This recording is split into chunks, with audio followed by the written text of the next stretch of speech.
Hi friends, I'm Jesse from ShrinkRC. Let's do a deep dive on this RC four-wheel drive Mojave four-door that's mounted on a Vanquish Pro. So this is my main truck. This is the truck that I usually grab if I'm running out the door. If somebody says you want to go crawl at the last minute and I need to grab a truck, this is my truck. It's my most expensive truck. It's not necessarily the truck that has the most work in it. It's not that complicated of a build. The Mojave four-door from RC four-wheel drive has a pretty high floor in it compared to some of the other trucks. So there's almost no trimming needed inside to get this to fit on here. You can basically grab a Vanquish kit, 12.3 inch wheelbase, get our body mounts and slap this body on. There's maybe a little bit of sanding to do underneath the interior if you're running the interior. Some people don't run the interior and then none of that even matters. But what you're looking at here is a bobbed body. I bobbed the bed so that this is now about the length of a two-door Mojave, but of course it's got a longer wheelbase. Here you can see that the two-door has this 11.4 inch wheelbase. This guy has a 12.3 inch wheelbase. This is a Vanquish. This one over here is also a Vanquish, and I've shortened the wheelbase to that length using axial SCX-10-2 rear links. So you could put that body on this chassis very easily. Just change out your rear links with axial SCX-10-2 rear links for an 11.4 inch, throw them in the back, and now you can run that body on here. But I like the advantage of the longer wheelbase. I like the way the geometry works out for my type of crawling in my environment where I crawl. I like this wheelbase. That's why one of the things I might do in the future is play with this body I made, where I've actually extended, this is a two-door like that one, but I've moved the wheelbase back an inch essentially using an extra bed that I cut up. So this is a 12.3 inch two-door. That's something that, you know, this mimics a vehicle that doesn't really exist in real life. Whereas that's what it would have looked like. So in this case, I didn't need to modify the wheelbase because this is already a 12.3 inch wheelbase, 12.3 inch body. There is a little trick to that, and I have a whole video about this, but I actually extended my rear links with slightly longer rod ends because the bodies from RC four-wheel drive that are advertised as 12.3 are really more about 12.6. So I line up the front fender to the front axle with all of our kits. And when you get it, you'll see that the rear axle is sitting maybe just a little bit forward, and that's on purpose so that the front axle lines up just right, and then you just adjust the rear with some rod ends. It's not desirable to have to adjust the front end much because you've got a steering servo up there and other things like that. So in the back, all you have to do is mess with the links a little bit. So this is about a 12.5 inch wheelbase truck now. Bobbed bed. Here's one of our little bed mats in here that I trimmed up to clean up this bed in here. I'm going to show you how ugly this bed looks underneath here because this truck's been on a few different chassis. It's been around, and the bed is really tweaked, and that's what motivated me to want to come out with these. So in fact, I'll show you that right now.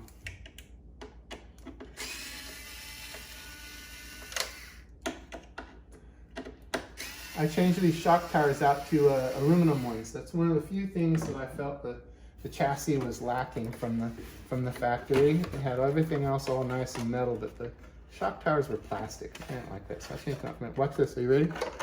Look how hideous. So that's all covered up with, with that. Now, I've done much better jobs of trimming the bed. You don't have to cut it ugly like that. But like I say, this was on a Traxxas at one point, was on an SCX-10 at one point. Here it is on the Vanquish. So the holes kept getting cut and reopened for different things.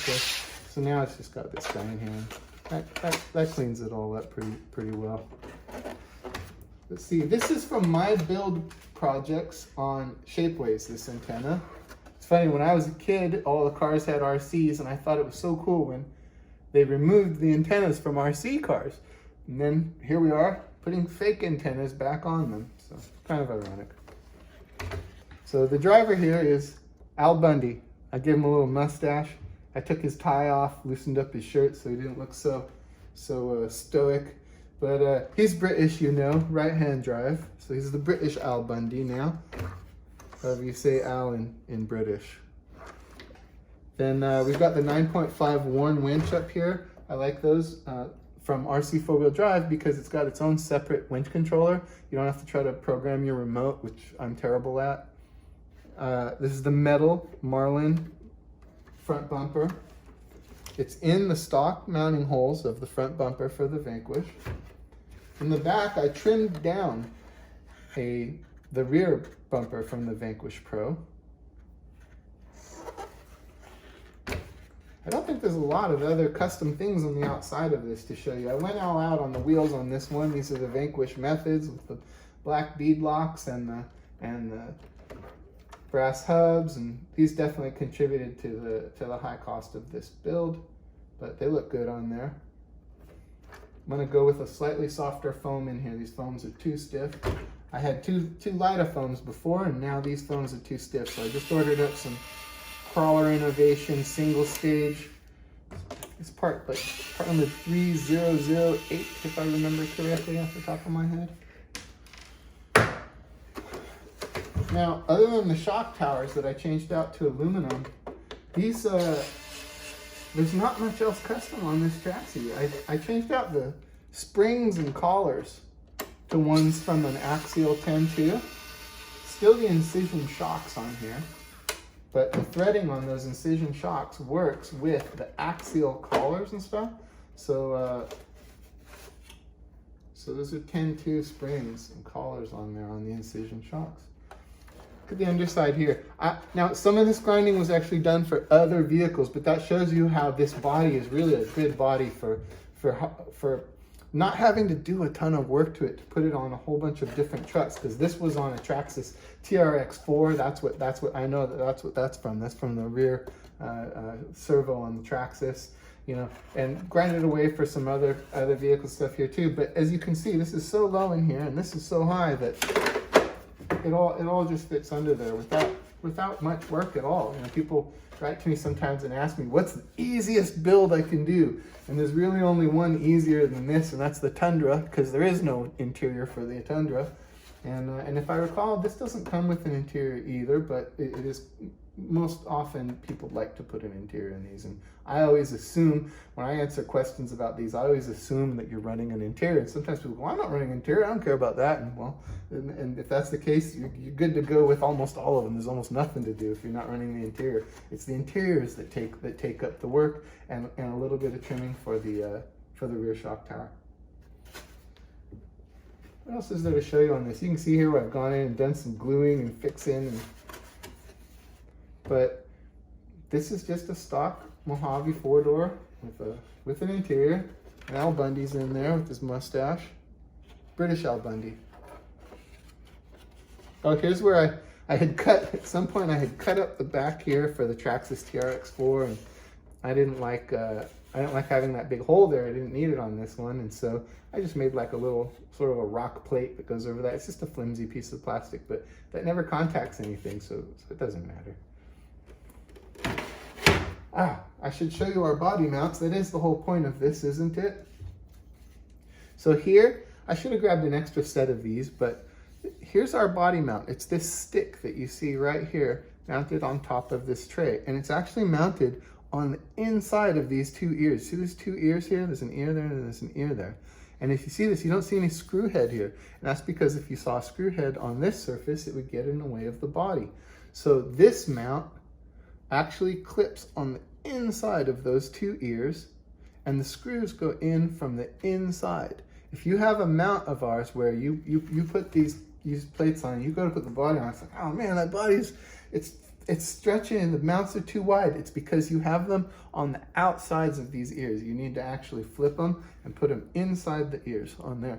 And you can see the screws going into this. Well, they're kind of blocked by all this stuff, but the screws are going from the inside out. And you actually have to take the plate off the chassis to do that. So you strip everything down to this plate, take it off the chassis. Well, if you're building this from scratch, you just do this while you're building it. But if you've already built a truck and you need to do this, you actually have to take that plate back off, put this mount on, put the 2 screws in, put the plate back on, and that'll get you to the correct width here.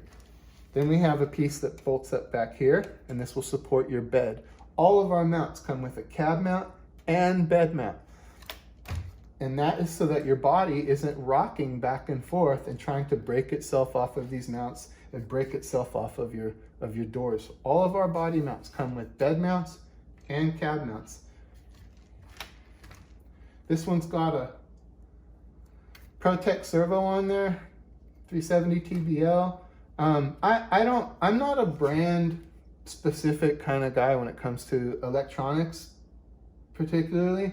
I will say that if you're building a truck that's going to be heavy and you're going to have heavy components on it, a lot of metal, and you're going to drive that truck seriously, don't buy a cheap servo. Buy a steering servo that's, you know, 80 or 100 bucks. I think it's more important to have an expensive servo than any of the other components in the electronics. Because if you have a lousy servo, you're going to have a lousy experience. And take it from me on that. If you've got a budget and you've got to decide what you're going to spend more or less money on, spend a little bit more on your servo, because you'll be glad you did. Now, in the case of these, speaking of electronics, this is a Mamba Max speed controller. It's a very expensive one, and I've got a Castle motor in here.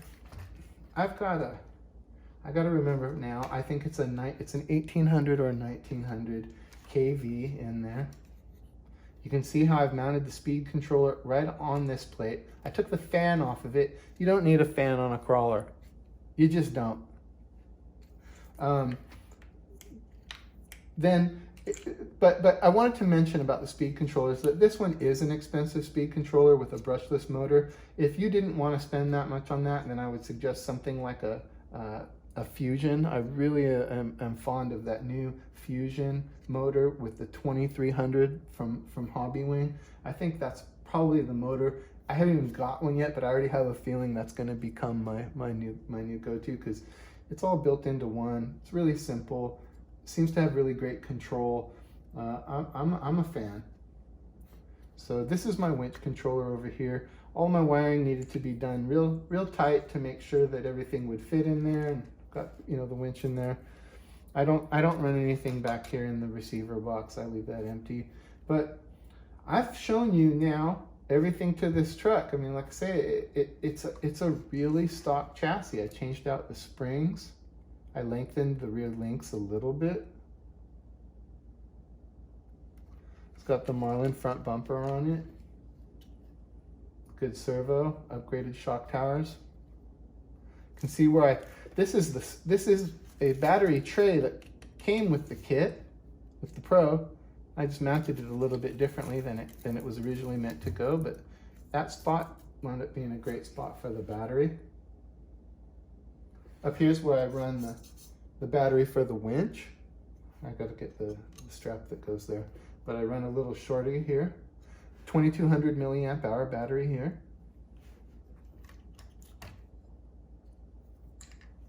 If you guys have any questions, let me know. Be glad to tell you more about it. One of my favorite trucks. Cheers.